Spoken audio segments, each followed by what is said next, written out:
구원받는다는 것은 예배 잘 드린다고 구원받는 게 아닙니다. 아멘. 헌금 많이 한다고 구원받는 게 아닙니다. 봉사 많이 하고 섬김을 잘한다고 해서 구원받는 것도 아닙니다. 그건 구원의 조건이 아닙니다.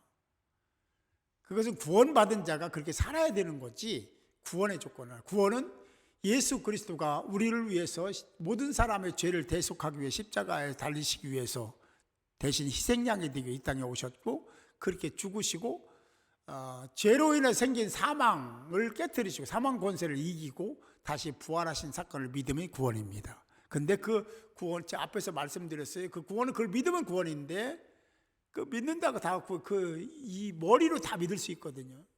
나 그거 믿어 이렇게 할 수 있거든요. 그게 아니라 전인격적으로 믿어야 되고 구원의 행위가 있어야 된다. 야고보서 말씀도 했어요. 행함이 없는 믿음, 그것은 가치가 없다. 죽은 믿음이다라고 얘기를 했습니다. 그래서 예수 믿고 구원받은 사람들은 언어가 다르고 말이 다르고 믿음으로 합니다. 그렇죠? 믿음으로 하는 거예요. 믿음으로 예배드리고 믿음으로 봉사하고 다 그러는 거잖아요. 그냥 자기가 계산해서 하는 건요, 이건 그리스도인이 할 일이 아닙니다. 내가 계산해 보니까 삶이 이렇고 저렇게 해서 이번에 헌금을 이 정도 해야지, 이게 아니에요. 먼저 그의 나라 의를 생각하며 하는 모든 행위가 하나님 앞에 합당하다. 아멘. 아멘. 아멘. 그래요. 그게 하나님과, 오늘 말씀 잘 들으면 하나님과 굉장한 관계를 잘 형성해야 되고 그것이 얼마나 복인지를 얘기하고 있는데, 여러분들이 그런 관계 속에서 말씀을 아멘으로 받으시고 말씀대로 살아가는 여러분들이 되시기를 주님의 이름으로 축복합니다. 오늘 말씀 잘 들어야 돼요. 졸면 안 돼, 졸면 안 돼, 졸면 안 돼 이렇게 부르고 싶어요. 졸면 안 됩니다. 말씀을 잘 들면 오늘 그런 연계된 말씀, 보석 같은 말씀들이, 그런 메시지가 전달될 겁니다. 잘 들으시고 실천하셔서 복받는, 복된 삶을 살아가는 여러분들이 되시기를 주님의 이름으로 축복합니다.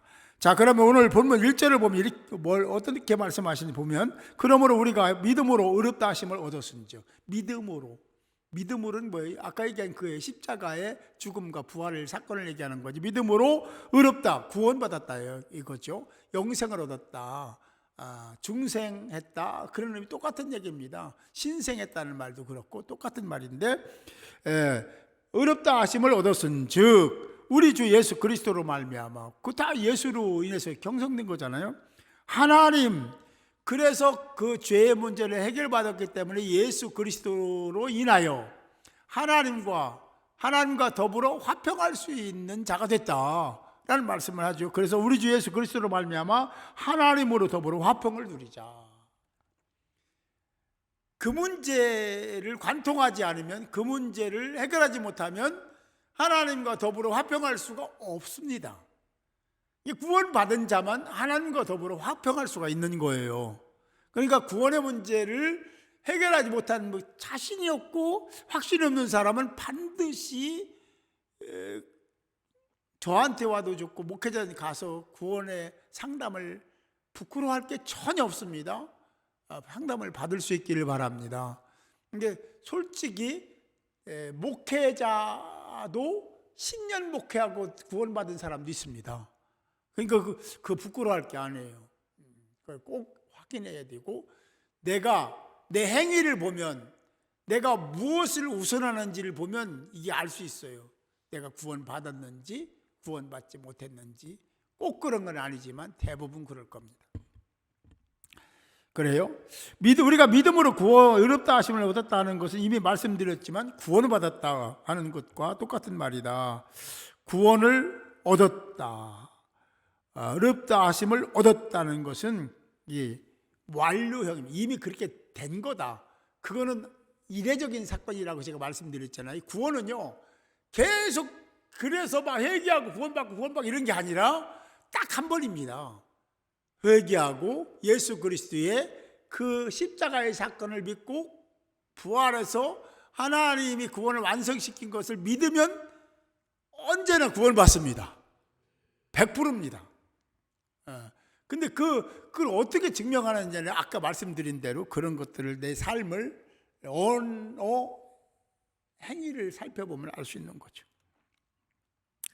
1절에서 그래서 1절 말씀을 해석한다면 이런 거예요. 우리가 예수를 믿는 믿음으로 의롭다 함을 받았다. 구원받았으니까 이로 인해서 하나님과 교제를 이루고 하나님과 깊은 관계를 유지하며 그분의 말씀을 듣고 그렇게 살아야 된다. 이렇게 해석할 수가 있겠죠. 근데 우리가 여전히 하나님 말씀을 들었음에도 불구하고 알고 있음에도 불구하고 하나님보다 다른 것을 우선하는 삶이 됐을 때 하나님은 그거에 대해서 지적하시고 책망하시기도 하시고 다시 복음을 들으라고도 말씀하시는 거죠. 로마 교회가 복음을 다시 들은 것이 바로 그런 연유 때문에 복음을 다시 듣게 된 계기가 됐다는 것을 우리가 알아야 됩니다. 그래요. 구원받은 것은, 믿음으로 구원받은 것은 이 사실이잖아요. 팩트입니다. 팩트인데 이것이 우리가 느껴야 되는 것은요, 진짜 구원받은 자의 삶을 살고 있느냐는 거예요. 구원받은 자의 언어, 행위가 있느냐 하는 것은 굉장히 중요한 겁니다. 봉사하고 섬기고 나누고 배려하고 용서하고 용납하고 사랑하고 이게 다 구원받은 자들이 해야 될 일이고 어려운 자들을 돕고 구제하고 이것도 구원받은 자들이 해야 될 행위입니다. 네. 다시 돌아가서 자, 우리가 하나님과 화평을 이루는 자라면 어떻게 사는 것이 합당한 것일까? 어떻게 살아야 되는가? 성경은 다양하게 말씀을 하고 있습니다. 오늘은 히브리서 12장 2절을 말씀을 드리려고 합니다. 히브리서 12장 2절의 말씀은 이렇게 말씀해요. 믿음의 주요 온전케 하시는 이인 예수를 바라보자.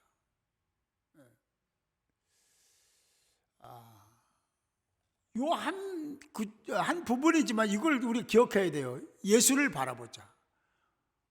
온전케 하시는 예수를 바라보자. 할렐루야. 네. 저는 언제든지 똑같은 얘기를 하는데요. 성경을 보면요, 중요시 여기는 구절들이 막 다 연결되어 있잖아요. 어느 한 구절만 제대로 관통하면 성경은 다 열린다. 다 열리게 되어 있습니다. 바른 신학과 믿음을 가지고 성경을 봐야 돼요. 그러면 그것으로 다 해석이 될 수 있습니다. 믿음의 주입니다. 믿음은 다시 말하면 이 믿음은 두 가지 믿음을 얘기할 수 있지만 여기서는요, 행위적인 것을 더 얘기하고 구원에 대한 믿음 있잖아요. 예수 그리스도가 십자가에 죽으시고 3일 만에 부활하시고 하늘나라에 가신 그 사건을 믿는 것이 구원인데, 두 번째 구원받은 사람들의 믿음이 있습니다. 그것은 또 그렇게 실천하고 실행하기 위해서는 예수를 바라봐야 되고, 그것을 실행하고 실천하기 위해서는 말씀을 붙들고 기도해야 되고, 이 과정이 있는 거죠. 그래서 온전케 하시는, 그러니까 봐요, 온전하게 되는 과정에서 예수를 배척하거나 차단하거나 이게 다른 존재처럼 여기면 안 된다는, 멀리하면 안 된다는 얘기를 하는 거죠. 예수를 늘 항상 의지하고 바라봐야 된다. 할렐루야. 예. 그래야 온전케 된다. 온전을 목적으로 사는 복된 자들이 모두 되시기를 주님의 이름으로 축복합니다. 오늘 말씀 2절에서는 또 이렇게 말씀합니다. 또한 그로 말미암아, 앞에 있는 얘기를 했잖아요. 그런 말씀들 중에 그로 말미암아 우리가 믿음으로 서 있는 은혜에 들어감을 얻었으며, 그렇게 해서 우리가 믿음에 서 있다는 것은 구원받았다, 은혜에 들어감을 얻었다. 다시 말하면 하나님의 보호자, 은혜의 보호자 앞으로 나갈 수 있는 자격을 얻었다. 그래 뭐라고 합니까? 하나님의 영광을 바라고 즐거워. 그래서 결국 어떻게 되냐? 그렇게 된 자들이 하나님의 영광을 바라보고 그리고 기뻐하고 즐거워할 수 있느니라 라고 얘기하고 있습니다. 이 은혜에 들어감을 얻었다는 이 자체의 문장은 현재 완료형입니다. 구원받은 상태라는 거죠. 들어간다는 것도 앞에 말씀드린 거예요. 들어간다는 것은 은혜의 보좌 앞에 가서 하나님과 교제를 나누고 하나님과 소통할 수 있고 하나님께 구할 수 있고 이 자격을 얻었다는 거예요. 하나님과 함께 하는 것이 승리의 조건이요 비결임을 믿으시기 바랍니다. 하나님과 함께 하자. 하나님 주님을 바라보자. 에베소 3장 12절 말씀을 보면요 이렇게 말씀합니다. 우리는 누구예요? 여기서는 우리는 구원받은 자가, 성도들이 그런 뜻입니다. 우리가 그 안에는 예수 그리스도 안에서 믿음의 주인 예수 그리스도 안에서 그런 뜻입니다. 그래서 그를 믿음으로 말미암아 담대함과 하나님께 당당히 나아감을 얻었느니라. 예, 제가 얘기했잖아요. 성경은요 다 연결되어 있습니다. 그래서 성경을 제대로 이해하면 다 열리게 되어 있어, 풀리게 되어 있습니다. 근데 우리 그걸 못해요. 그러니까 이게 얼마나 오묘한 말씀인지를 우리가 알아야 돼요. 전지전능하신 하나님을 의존할 수 있기를 바랍니다. 하나님을 신뢰할 수 있기를 바랍니다. 그런 자가 믿음의 말을 하는 거예요. 하나님을 못 믿으면 자꾸 인간의 얘기를 하는 거예요. 환경을 보는 거예요. 여건을 보는 거예요. 형편을 보는 거예요. 그리고 말을 해요. 우리는 하나님이 하신다. 하나님이 주인이시다. 우리가 하나님을 믿고 신뢰하는 것을 떠나지 아니하면 하나님이 하시더라. 우리 염려대로 되는 거 없습니다. 하나님이 하시고 하나님의 교회를 하나님이 지키시고 하나님의 가정들을 하나님이 책임지시고 여러분들의 인생을 하나님이 보장하실 줄 믿으시기 바랍니다. 하나님이 하시는 거예요. 왜 내가 그 얘기를 해요? 내가 왜 그 걱정해요? 지난번에 염려 얘기했잖아요. 염려하지 마라. 그건 하나님의 영역입니다. 우리 교회에서는 안 된다. 우리는 우리 할 일을 열심히 해라. 할렐루야. 그래야 하나님이 일하시는 거예요. 하나님을 일하시게 하는 방법은 내가 할 일에 집중하는 거예요. 반드시 그렇습니다. 하나님의 사랑을 받고 은혜를 받고 은총을 받고 하나님의 축복을 받으려면 하나님의 일에 대해서는 맡겨라. 하나님의 하실 일에 대해서는 염려, 근심, 걱정 우리가 다 아는 이루어지지도 않은 어떤 일에 대해서 하는 거잖아요. 맡겨라. 할렐루야. 맡겨라. 그리고 네가 할 일 잘해. 기도하고 전도하고 섬기고 배려하고 용납하고 교제 나누고 이런 거 그것도 안 하면 왜 거기 걱정해? 네 할 일이나 잘해. 내가 가끔 그러잖아요. 네 할 일 잘해. 그 일은 내가 한다. 그러니 차단시켜놨어요. 하지 말라는 거예요. 그걸 여러분 꼭 기억하시고 내가 할 일 찾아서 열심히 하자. 우리가 할 일 찾아서 거기 집중하자. 그러면 하나님이 나머지를 완성시켜서 그게 얼마나 큰 복인지를 보여주실 것이다 라는 거죠. 그렇습니다. 예수를 바라보시고 하나님과 화평하시고 늘 즐겁고 기쁜 마음을 가지고 사는, 늘 감사드리는, 늘 하나님을 주님을 송축하고 찬양하는 여러분들이 되시기를 주님의 이름으로 축복합니다. 이어서 3, 4절을 보면 이렇게 말씀하십니다. 다만 이뿐 아니라 우리가 환난 중에도 즐거워하나니. 환난 중에도 즐거워한다. 우리는 누구예요? 구원받은 사람들이잖아요. 우리가 환난 중에도 즐거워한다. 환난 중에도 즐거워한다. 이게 무슨 의미입니까? 환난 중에도 즐거워한다는 것은 구원받은 우리가 하나님의 백성인데 하나님 백성도 환난을 당한다는 얘기입니다. 이거 거부할 수가 없어요. 그래서 내가 환난을 역경을 당하지 않도록 기도하는 것은 할 수는 있지만 그런다고 안 되는 게 아니라 우리는 기도를 달려야 된다. 어떻게 기도해야 된다고 했어요? 그 환난과 역경 시련이 있을 때 주님, 하나님 제가 어떻게 해야 됩니까? 를 물어라. 그게 바른 기도다. 제가 늘 말씀을 드리잖아요. 여기 이 말씀은 환난 중에 우리가 그리스도인도 하나님 백성도 환난을 당하는데 하나 또 다른 좀 이해가 잘 안 되는 게 있어요. 환난인데 즐거워한다? 환난인데 여러분 환난이 즐거운 겁니까? 성경을 볼 때요, 성경 전체는 역설입니다. 파라독스, 역설입니다. 그걸 모르면 하나님 이해할 수가 없어요.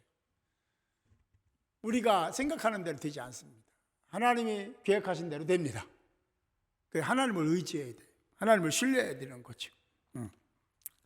그래서 뭐라고 했습니까? 이어서 보면 환난 중에도 즐거워하나니 이는 그 환난이 인내가 연단은 소망을 이루는 줄 알미로다. 할렐루야.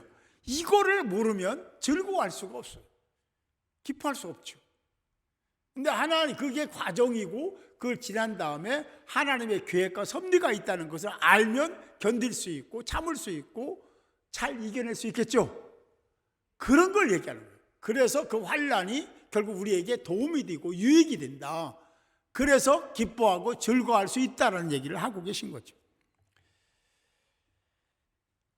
하나님이 계시기에 미래가 보장이 되고 하나님이 계시기에 기뻐하고 즐거워할 수 있음을 믿으시기 바랍니다. 야고보서 1장을 보면 믿음의 실현이라는 말이 나옵니다. 이 실현의 목적도 인내를 이루고 거기 말씀해 보면 부족함이 없게 하려는 목적이 있다. 뭐가? 믿음의 실현이. 그런 실현은 그리스도인이 실현받는 게 좋은 게 아니잖아요. 그런데 그 실현은 있어야 되고 그런 믿음 안에서의 실현은 결국 어떻게 하냐? 인내를 만들고 부족함이 없는 하나님 백성을 만들기 위한 목적이 있다라고 야고보서는 말씀하고 있습니다. 우리가 조금 더 깊은 눈으로 말씀을 볼 수 있어야 되고 그 말씀을 붙들고서 세상의 지식이나 경험이나 문화나 철학이나 이런 거 쫓는 게 아니라 그런 속에 살면서도 우리는 여전히 하나님을 바라보고 예수를 바라보고 말씀을 붙들고 십자가 안에서 이런 그런 목적을 이루고자 하는 그 속에서 우리에게 시련도 주고 역경도 주고 좌절도 주고 때로는 환난도 주신다. 그것을 나에게 왜 이런 시련을 줍니까? 라고 하지 말고 그 시련을 어떻게 이길 수 있는지를 묻고 할렐루야. 그게 지혜자의 기도입니다. 그러면 하나님이 여러분들을 바른 길로 안내해 주시고 피할 길도 열어주시고 이기게도 해 주실 줄 믿습니다. 그래요. 오늘 말씀에서 우리가 꼭 붙들고 찾아야 될 메시지가 있습니다. 이미 말씀드렸는데요. 우리가 하나님의 은혜를 입고 천국 백성이 됐어도 시련도 있고 고난도 있고 환난도 있다. 그럼 뭘 예수 믿어요? 그게 예수 믿는 목적의 과정입니다. 그런데 하나님이 더 좋은 곳으로 더 좋은 상황을 만들기 위한 과정을 거치게 하시는 것이다. 동의하시면 아멘 합시다. 하나님은 거짓이 없는 분이에요. 그런 일이 당하면 나에게 좋은 계획을 세우고 계시네? 이렇게 받을 수 있기를 바라요. 시련 역경이 있으면 내가 재수가 없어서 이런 얘기하면 안 되고요. 하나님 나만 미워하시는가 봐. 그래도 안 되고요. 하나님이 나에게 좋은 환경을 만들고 좋은 상황을 주시기 위해서 이런 과정을 나에게 주시는구나 생각하시고 믿음으로 받으시고 그리고 하나님께 기도해서 정면 돌파하는 여러분들이 될 수 있기를 주님의 이름으로 축복합니다. 네. 성령의 사역을 우리가 잘 알잖아요. 성령을 위해서 성령이 사역하도록 나를 비우고 나를 내어드려야 된다는 얘기는 뚜루이 말씀을 드리는 말씀이고 성경에 계속 기록되고 있는 말씀이기도 합니다. 성령은 하나님이십니다. 성령은 여러분들을 도우실 분입니다. 보냄을 받은 자입니다. 지금은 성령 시대입니다. 성령은 말씀에 보면 성도들의 연약함을 도우시는 분입니다. 할렐루야. 제 말이 아니고 성경에 나와 있는 말씀이에요. 주님은 성도들의 부족함을 채우시는 분입니다. 하나님은 여러분들이 힘들 때 품어주시고 위로하시는 분이시기도 합니다. 성령, 성자, 성부, 삼위일체 하나님이시잖아요. 그 하나님은 여러분들에게 그런 일이 일어나는 것도 알고 계시고 그런 일이 있어서 고통받는 것도 알고 계십니다. 그때 어떻게 반응할 것이냐? 하나님을 철저히 신뢰하고 하나님이 이 문제를 해결해 주실, 이기게 하시는 분이심을 믿으시고 하나님께 기도하는 여러분들이 되시기 바랍니다. 그래요. 5절에서 말씀을 이어갑니다. 소망이 우리를 부끄럽게 하지 아니함은 우리에게 주신 성령으로 말미암아, 성령으로 말미암아, 예수 그리스도로 말미암아, 십자가로 말미암아, 이런 얘기가 이제 로마서에 계속 나오잖아요. 여기서는 뭐라고 했냐면 우리에게, 이제 우리는 누구예요? 구원받은 자들이잖아요. 주의 백성들에게 주신 성령입니다. 그리스도인들에게 주신 성령으로 말미암아 소망이 있다. 할렐루야. 이 말을 뒤집으면 그 말이에요. 그래서 뭐라고 하냐? 소망이 우리를 부끄럽게 하지 아니함은 우리에게 주신 성령으로 말미암아. 할렐루야. 로마서가 좀 어렵긴 한데요. 그거 어렵게 생각하죠. 쉽게 얘기하면 또 쉬워요.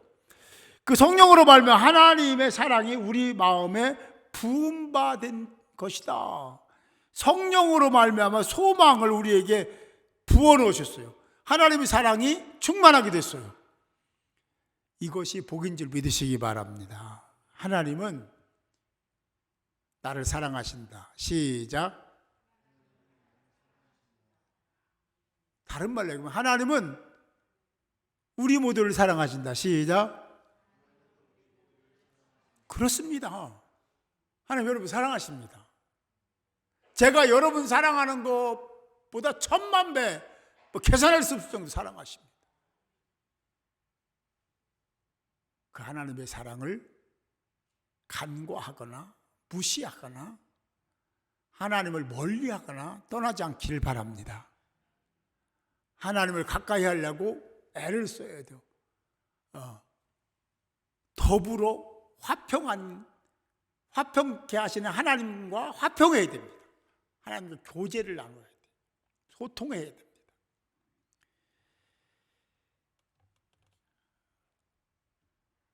소망이 우리를 부끄럽게 하지 않게 한다는 헬라어의 뜻은 부끄럽지 않게 한다, 부끄럽게 하다.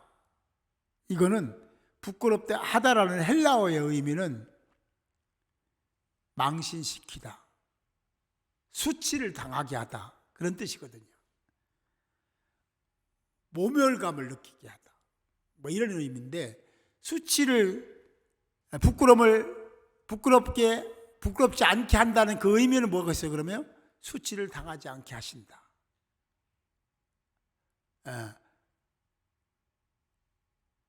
모욕당하지 않게 하신다. 망신당하지 않게 하신다는 의미입니다. 하나님이 여러분을 사랑하시기에 하나님이 그렇게 하신다는 의미를 가지고 있습니다. 하나님은 여러분 모두 한 사람 한 사람을 모두를 사랑하십니다. 하나님의 사랑은 우리가 생각하는 그런 정도의 사랑이 아니라 우리가 계산하고 생각할 수 없는 상상조차도 못하는 사랑을 가지고 계신 분이 하나님이심을 믿으시기 바랍니다. 그러니까 여러분들은 하나님을 향해 언제든지 주의 이름을 부르고 아버지 이름을 부르면 하나님이 다 기억하시고 하나님의 때가 있어요. 그 시간에 여러분들의 기도를 사용하시고 응답하시는, 어쨌든 어떤 부분이 어떻게 반응해 주시든 응답을 해 주시는 하나님이심을 믿으시기 바랍니다. 사랑하는 성도 여러분, 다시 질문하면 구원받은 자는 어떻게 살아야 됩니까? 앞에서 살펴봤는데요. 구원받은 자는 하나님과 교제하며 화평을 누리는 삶을 살아야 됩니다. 그러면 수치를 당하지 않게 하시는 하나님의 은혜를 받고 누리게 될 줄 믿습니다. 은혜의 보좌 앞으로 나아가야 됩니다. 하나님과의 교제를 이루어야 됩니다. 온전한 예배자가 되어야 될 줄 믿습니다. 그것이 바로 하나님 백성이 갖추어야 될 자세, 태도입니다. 그렇게 살면 하나님이 기쁘고 즐거운 삶을 보장해 주실 줄 믿습니다. 오늘 말씀해 보면 그 모든 상황에 대해서 알고 계신 하나님이 항상 이해하시겠다는 약속도 주시는데요. 환난 중에도 즐거워할 수 있도록 하나님이 이끄시는 은혜가 있게 될 줄 믿으시기 바랍니다. 그래서 해야 될 일이 있다면 저와 여러분들은 하나님을 신뢰하고 하나님을 바라보고, 할렐루야, 말씀을 붙들고 기도하는 기도의 용사가 되어야 될 줄 믿습니다. 구원받은 자는 기도의 용사가 되어야 된다. 구원받은 자는 하나님과 화평을 이루어야 된다. 구원받은 자는 은혜의 보좌 앞으로 나가야 된다. 오늘 말씀의 핵심들입니다. 여러분 구원받으셨죠? 구원받은 자가 하나님의 은혜를 누리려면 오늘 말씀을 기억하면서 그렇게 살아가서 하나님의 지속적인 은혜와 사랑을 받고 누리는 복된 자들이 모두 되시기를 바랍니다. 이것이 하나님의 바람이요, 구원받은 자의 특권입니다. 꼭 받고 누리시는 여러분들이 되시기를 주님의 이름으로 축복합니다.